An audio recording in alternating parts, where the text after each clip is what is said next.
আসসালামু আলাইকুম ওয়া রাহমাতুল্লাহি ওয়া বারাকাতুহু। আজকে আমাদের আলোচ্য বিষয় হলো নবজাতক শিশুকে মা দুধ পান করালে শিশু সন্তানের কি লাভ হয় তা নিয়ে আমরা একটু আলোচনা করব। মহানবী সাল্লাল্লাহু আলাইহি সাল্লামের হাদিসও দেখব, কোরআনের আয়াতও দেখব। মহান আল্লাহ তাআলা বলেন, মা জাতি তাহার সন্তানকে দুধ পান করাতে 2 বছর সময় লেগে যায়। এরপর অন্য আয়াতে আল্লাহ তাআলা বলেন যে মা কষ্টের পর কষ্টে ধারণ করে সন্তানকে গর্ভধারণ করে আর ওই সন্তানের দুধ ছাড়াতে তার 2টা বছর লেগে যায়। আমরা এই আলোচনা থেকে বুঝলাম মাকে জাতিকে আল্লাহ তাআলা বলেছেন যে সন্তানকে কমসে কম 2টা বছর দুধ পান করানোর জন্য। হাদিস শরীফে একটা সতর্কবাণী আসছে যে মহানবী সাল্লাল্লাহু আলাইহি সাল্লাম বলেছেন, তোমরা কোনো দেহ প্রসারিণী অথবা ফাগিল ফাগলনির বা ফাগল মহিলার দুধ পান করানো থেকে সন্তানকে বিরত রাখবে। চিকিৎসা শাস্ত্রে সতর্কবাণী আসছে যে বিজ্ঞান শাস্ত্রে বলা হয়েছে যে যারা দেহ প্রসারিণী অথবা দেহ প্রসারিণী মায়ের দুধ পান করাবে ওই সন্তান বি ভাইরাস দ্বারা আক্রান্ত হতে পারে অথবা হেপাটাইটিস রোগ দ্বারা আক্রান্ত হতে পারে অথবা এইডস ভাইরাস রোগের দ্বারাও আক্রান্ত হতে পারে। সাবধান, আল্লাহ রসুলের হাদিস।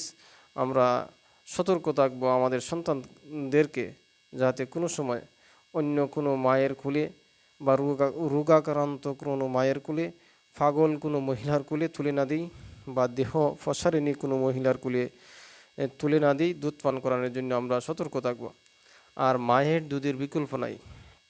বলা হয়েছে যে আল্লাহ তাআলা এই মায়ের দুধের মাঝে এমন পুষ্টি রেখেছেন, একটা সন্তানের জন্য যে যে প্রয়োজন, যে যে ভিটামিনের প্রয়োজন, যে যে পুষ্টির প্রয়োজন আল্লাহ তাআলা সম্পূর্ণরূপে বরাদ্দ রেখেছেন মায়ের দুধের মধ্যে। এজন্যে আমরা আমাদের সন্তানদেরকে তাহার মায়ের দুধই পান করানোর জন্য সচেষ্ট হব ইনশাল্লাহ। চিকিৎসার শাস্ত্রে বলা হয়েছে যে কোনো মা যদি তার সন্তানকে দুধ পান করায় তাহলে ওই মা তাড়াতাড়ি সুস্থ হয়ে যান আর সন্তানও সুস্থ হয়ে যায়। আরও বলা হয়েছে যে ওই সন্তান কোনো সময় বড় কয়েকটা রোগে আক্রান্ত হবে না, এমনকি ছোটোবেলায় তার অনেক রোগই হবে না। বলা হয়েছে যে তার শ্বাসকষ্ট রোগ হবে না, এরপরে হৃৎপিণ্ড রোগ হবে না, করোনারি রোগ বা হার্ট ডিজিজ, খাদ্য নালীর রোগ ইত্যাদি প্রতিরোধ করে। মায়ের দুধ পানে শিশুর চেহারা লাবণ্য সৃষ্টি করে, সৌন্দর্য বাড়তে থাকে, বাকশক্তি ও সাধারণ বুদ্ধি বিকাশ সাহায্য করে। যারা বাচ্চাকে দুধ পান করান তারা তাহাদের জরায়ুর তাড়াতাড়ি গর্ভধারণের পূর্বাবস্থায় ফিরে আসে। যে মা তার সন্তানকে দুধ পান করান ওই সন্তানের চেহারা ও সুন্দর হয়, এমনকি মায়ের চেহারাও আবার পুনরায় সুন্দর হতে থাকে। আরও বলা হয়েছে যে যে শিশু সন্তানকে মা দুধ পান করান শিশুও সুস্থ থাকে, মাও সুস্থ থাকেন। এমনকি বলা হয়েছে যে যে মা চিকিৎসা শাস্ত্রে আরেকটি সতর্কবাণী হয়েছে যে যে মা তাহার সন্তানকে দুধ পান করান না ওই মা ক্যান্সার রোগে আক্রান্ত হতে পারেন। আর যে মা তার সন্তানকে দুধ পান করান ওই মহিলার কোনো দিন স্তন ক্যান্সার বা টিউমার হতে পারে না। এজন্য আমরা সতর্ক হই, আমাদের সন্তানদেরকে আমরা দুধ পান করানোর চেষ্টা করি, দুধ পান করাই। আর ভবিষ্যতে দেখা যায় যে সমাজের মাঝে দেখা যায় অনেক মহিলাই তাদের সন্তানদেরকে দুধ পান করান না বা অনেক অনেক কৃত্রিম খাদ্যের মাধ্যমে সন্তানদেরকে পালেন। একটা ছোটো একটা কথা বলি, আজকে আমাদের সমাজে বৃদ্ধাশ্রম খুব বাড়ছে। সন্তানদেরকে যদি মা যদি সন্তানদেরকে দুধ পান করান, লালন পালন করেন, দুধ পানের মাধ্যমে মার সাথে সন্তানের একটা সম্পর্ক বৃদ্ধি পায়।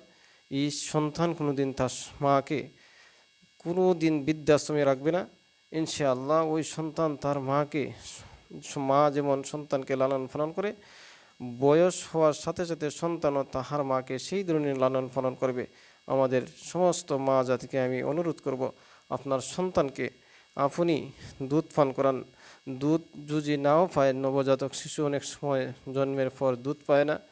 দুধ পাওয়ার যে যে কার্যক্রম আছে, যে যে খাবার আছে বা কিছু মেডিসিন সমাজের আমাদের চিকিৎসার শাস্ত্রে আছে, এইসব ব্যবহার করে আপনি যথারীতি আপনার সন্তানকে দুধ পান করানোর চেষ্টা করাবেন, দেখবেন ইনশাআল্লাহ ভবিষ্যতে আপনার সন্তান আপনাকে কোনো দিন ছেড়ে যাবে না, কোনো দিন আপনার সন্তান আপনাকে ভুলবে না।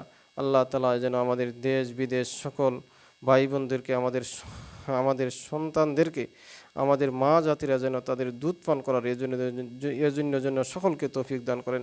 আমিন। আসসালামু আলাইকুম ওয়া রাহমাতুল্লাহি ওয়া বারাকাতুহু।